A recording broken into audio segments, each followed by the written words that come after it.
Hi, everybody. Today, we are going to take a look at a library database called APA PsycArticles.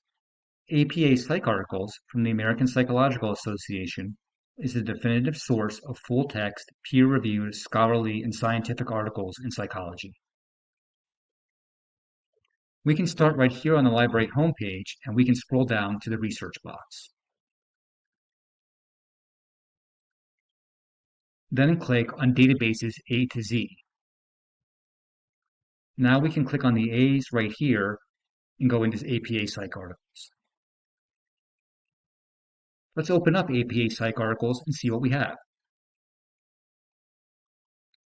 At this point, you will be asked for a username and password if you are logging in from off campus. This is simply your student workday username and password. So now, let's try a keyword search. But first, let's take a look at a few search limiters that will help us get the most relevant results.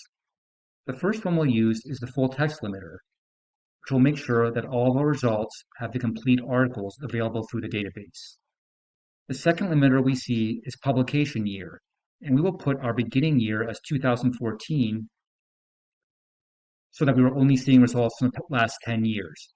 This will help us make sure that we are getting current sources. The last limiter we'll use is peer-reviewed journals. This will narrow our results to sources from academic and professional journals, many of which will be research studies. So now that we've got our limiters in place, let's try a keyword search. We'll put anxiety in the first field here and adolescence in the second field right here. Let's do our search and see how it goes. We get 832 full-text results from scholarly journals with our terms anxiety and adolescence. It looks like there's a lot of information available. Now let's take a look at one of our search results. We'll open the first result on our list, which is called Emotion Regulation Strategies and Symptoms of Depression, Anxiety, and Addiction in Children and Adolescents, a meta-analysis and systemic review. So we'll click on the title and open in the article. This screen gives us a detailed record of what our article is about. We can see all the authors listed here. We also have the source, which is a journal called Clinical Psychology, Science and Practice. Below that, we have the article's abstract. Pay special attention to this. The abstract is a brief summary of the article, which can help you decide if you want to read the entire piece. If the abstract is not relevant to your topic, skip the article.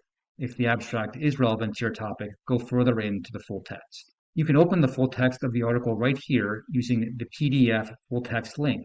From here, the article is yours to print out, save, or download, depending on your preference. I would also like to draw your attention to some useful icons on the side of our screen. The first icon I would like to show you is called Permalink.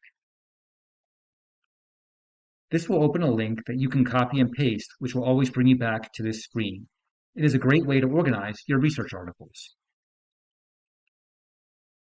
The last one I would like to show you is the citation link right here. If we click on this, you'll notice formatted citations come up for APA 7th edition. And you can use these to copy and paste into a Word document for your Works Cited page. Just remember to check these citations against one of the guides. They are usually 75 to 80% correct, but often contain some small errors such as capitalization or italics. The fields are usually accurate, but there are often some smaller errors. Make sure to check them. You don't want to lose points at the end of your research paper after all of your hard work. And that was our tutorial of the APA PsycArticles database for today. As always, please feel free to contact the library with any questions. We are here for you and want to help.